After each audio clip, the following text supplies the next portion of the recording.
As a child, I first got into music through the Disney soundtracks. I was aware of music through the radio and my mom playing music on the radio, but what really started connecting me to music was the Disney films and the songs. And I guess I was attracted to the fact that stories could be told in song, characters and story. So I would buy the Disney albums and sing along and act them out, etc. And then what got me actually playing music was, of course, the big British invasion, the Beatles. When I saw them on Ed Sullivan, I got a guitar and started playing. Started writing my own music shortly thereafter. After that, I realized with the release of Tommy by The Who and Jesus Christ Superstar and those type of things, that you could actually write rock musicals, that musicals could be put together with rock music.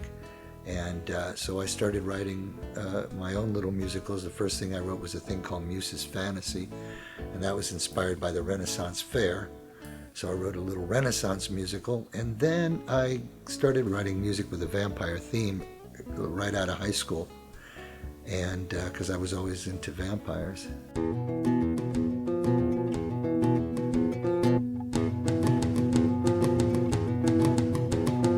Vampires I've always found interesting because I like the idea of eternal life. Who doesn't? And I thought it was kind of had a romantic element and an erotic element in the fact that you were always alive at night, and there was a certain romance involved with the nighttime. And I always loved beautiful female vampires. I guess as a young kid it got me going. So, and I've always felt attracted to vampires because I kind of felt like I was on the outside of things. And vampires, of course, exist kind of on the outside of society in their own time frame, etc. So I think I always thought of the nighttime as kind of a creative time, staying awake late at night when it's quiet. A lot of ideas would come to me. One of the new songs that Al's written for the musicals, I think it's called If I Can Love the Night.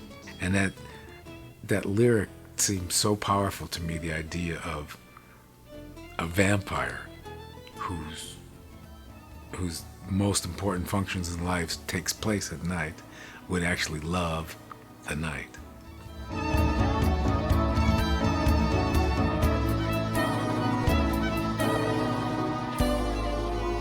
Nancy and Scott Tomaszewski, they used to own a doggy daycare, and I met them through that situation.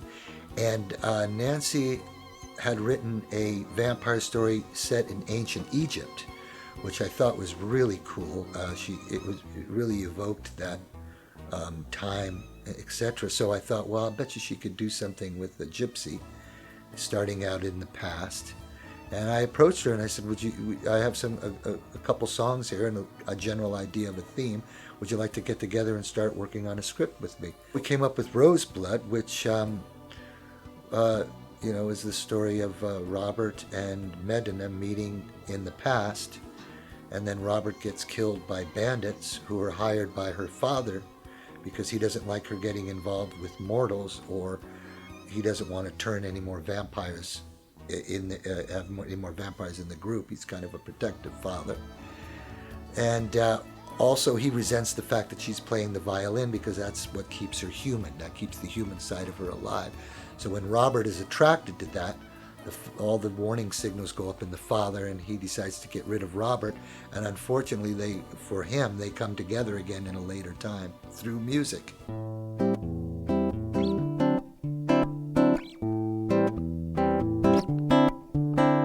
Barry, it was great because I got him through a referral service for producers. When I came over and played him some of the music, he was really knocked out by it. He seemed genuinely impressed, and he wanted to work on it really bad, and I think he went above and beyond the call of duty just to be involved in it, and he's been such an inspiration. The subject matter about vampires is just terrifically entertaining, and the way he uses this gypsy idea with the real playing a violin, I believe his main character, or one of the main characters, plays the violin, and as a gypsy, that has a lot of magic to me. He fell head over heels the moment he saw her. I've never seen him act that way. He's got to realize where we are dealing with something very strange, something very strange. He sent me a couple of tracks that he thought I might be interested in doing and that I might be good at, and I enjoyed those. And then when the project was finished, he sent me the whole thing, and there was so much good stuff in there. There was even a song that I didn't get to sing, but I liked it so much that I asked him for the backtrack, and I did it live at a private show because I really enjoyed that song, and I thought it would be like a good contemporary song, a little Broadway-ish, but kind of contemporary. And the audience seemed to really enjoy it because they were like, "Ooh, this is interesting. I've never heard this before." It's very mysterious, dark sounding music, and it's complex, and I think finding a really modern way to tell the story mixed with this, actually really well-written music is definitely something that I think people would be interested to watch. It's fresh music. I haven't heard quite the same kinds of sounds that he creates, and anything that has distinctiveness to it always attracts me and gets my passion going. I'll be wandering free in my new life to be, if I just learn to trust that I could love the night. I thought it was interesting to have music as the thread that ties these two people together, and the one being a vampire and one being a mortal, and both their love of music and the violin in particular, the romance of the violin, the gypsies, that gypsy lifestyle. I thought that was kind of a nice, romantic, exotic framework to build a story around. Yeah, it has to do with vampires, but so much of it is about how music brings these people together, even across the ages of time. It's really the emotional connection to the music, and that's kind of how they find each other and connect. The songs are not your typical pop fare, which I'm so used to. Al really seems to have captured the spirit of Broadway and show writing, which is really different than pop music. And I really like that musical sensibility. He brings in a certain sophistication. I tried to think of this as a conceptual album and a thematic musical album that could be visually represented. So I think that the music would be enjoyed by a large audience beyond the musical theater.